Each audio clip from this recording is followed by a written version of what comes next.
Assalamualaikum warahmatullahi wabarakatuh. Nama saya Muhammad Siddiq. Saya dari kelas Administrasi Publik NIM 22101015 dari kelas karyawan. Di kesempatan yang mulia ini, saya akan menyelesaikan tugas UTS saya mengenai tentang sosialisasi.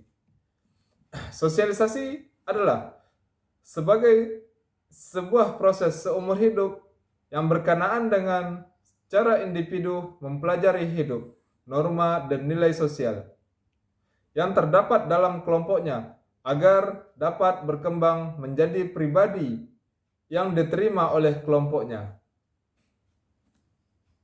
Proses belajar seorang anak menjadi anggota berpartisipasi dalam masyarakat yang mempelajari dalam sebuah sosialisasi adalah peran, nilai, dan norma sosial. Teori yang membahas tentang sosialisasi pada umumnya adalah teori tentang peran. Salah satunya adalah teori George Herbert Mead.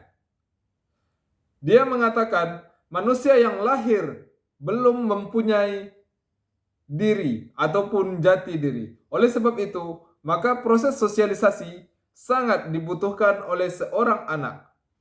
Menurut Matt, dalam mengembangkan diri terdapat beberapa tahap. Di antaranya adalah play step, game step, dan generalized order.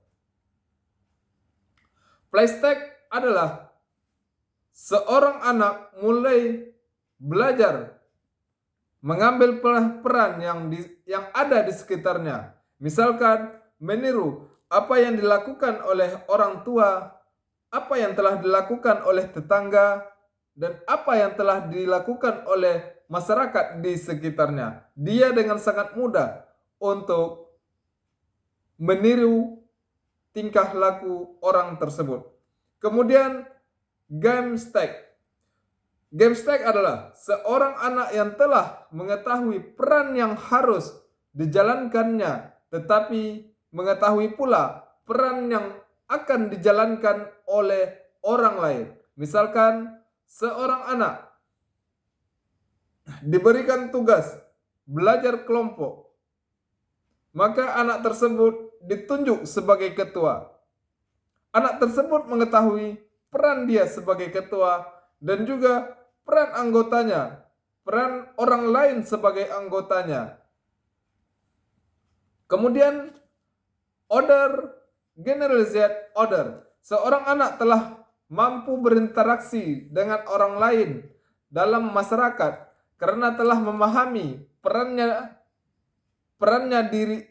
dirinya dan telah memahami peran orang lain dan siapa ia berinteraksi, dengan siapa ia berinteraksi.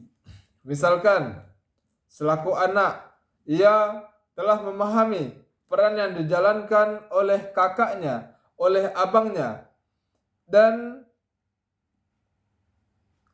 dia juga mengetahui peran dia sebagai adik dari abang-abangnya ataupun sebagai kakak-kakaknya. Kemudian kita lanjutkan agen sosialisasi.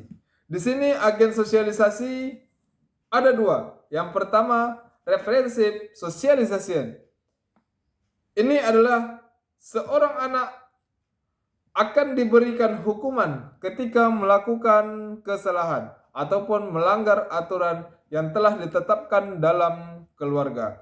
Contohnya, dalam keluarga mempunyai aturan, anak perempuan ataupun anak tidak diizinkan untuk keluar malam. Akan tetapi, anak tersebut mengingkari, melanggar aturan yang telah diberikan oleh orang tuanya. Maka kebijakan dari orang tua memberikan hukuman kepada anak tersebut, yaitu tidak diizinkan tidur di dalam kamar. Akan tetapi anak tersebut diharuskan tidur di ruang tamu. Ini yang dinamakan referensi socialization. Yang kedua, Yang kedua, participatory socialization. Ini adalah seorang anak diberikan imbalan apabila dia melakukan sesuatu kebaikan. Akan tetapi, sebaliknya, anak tersebut juga akan diberikan hukuman apabila anak tersebut melakukan kesalahan. Contohnya sangat sederhana. Seorang anak diberikan imbalan. Seorang anak disuruh orang tua untuk pergi ke warung membeli sesuatu. Anak tersebut diberikan imbalan berupa kelebihan uang sebagai imbalan dia untuk mau pergi ke warung tersebut membeli sesuatu. Kemudian di sisi lain, orang tua juga akan memberikan hukuman apabila anak tersebut melakukan kesalahan.